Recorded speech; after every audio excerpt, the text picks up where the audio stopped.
3. Star Trek II: The Wrath of Khan. After Star Trek the Motion Picture, the newly resurrected franchise had stalled after its lackluster critical response and Paramount's desire to cash in on the huge success of Star Wars. Gene Roddenberry, the creator of Star Trek, was removed from the sequel, and Harve Bennett was installed as the executive producer. Personally, I love the motion picture and its TV episode vibe. However, Paramount tasked Bennett to create a more dynamic movie, and as a producer who knew little of the original Star Trek series, he watched all 79 episodes so that he could immerse himself in the Star Trek universe. If anyone at Lucasfilm had an ounce of talent that this man had, Star Wars wouldn't be a joke that it is today. Season 1, Episode 22, entitled Space Seed, caught Bennett's attention. In this episode, the Enterprise crew encounter a sleeper ship holding selectively bred super people from Earth's past. Their leader, Khan Noonien Singh, played by Ricardo Montalban, attempts to take control of the Enterprise.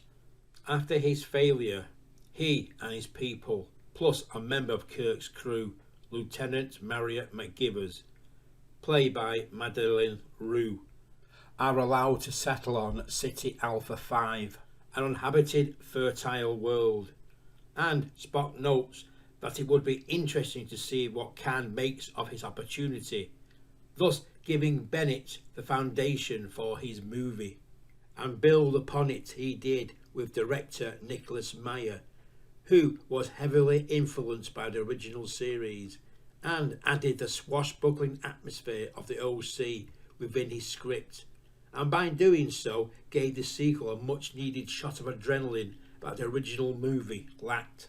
The movie is essentially a revenge story. Khan's paradise was destroyed by a neighbouring planet that destroyed and devastated the service of Ceti Alpha 5. This is Ceti Alpha 5! And he blames Kirk for not returning, and for his wife's death, Lieutenant Maria McGivers from the original episode, by an indigenous eel larvae that killed most of his crew. But most importantly, Khan hates Kirk because he's managed to defeat him 15 years previously. The MacGuffin of the story, the Genesis device, a technology designed to reorganize dead matter into inhabitable worlds, brings protagonist and villain on a collision course, even though, due to budget constraints, they only encounter each other on video screens. On screen, sir.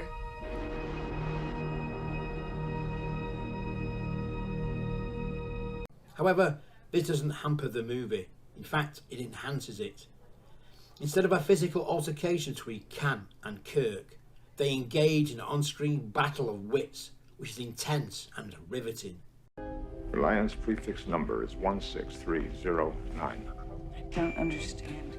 You have to learn why things work on a starship. Each ship has its own combination code to prevent an enemy from doing what we're attempting.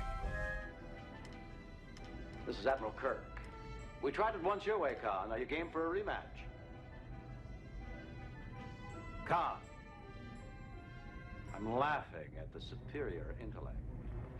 And sets up one of the greatest movie death scenes.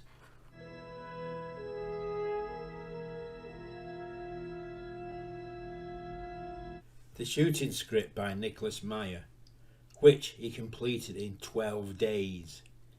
David Ayer wrote his Suicide Squad screenplay in 6 weeks, and look how that turned out.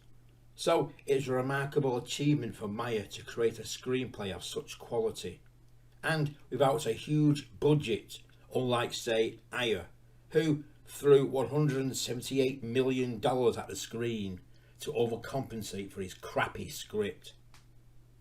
Star Trek II: The Wrath of Khan is the best movie of the Star Trek franchise. Fittingly, Meyer returned and completed the original crew's adventures with the excellent Star Trek VI: The Undiscovered Country. If you like the content, please subscribe. Hit the like button and notification bell for new content. This This is SETI Alpha 5.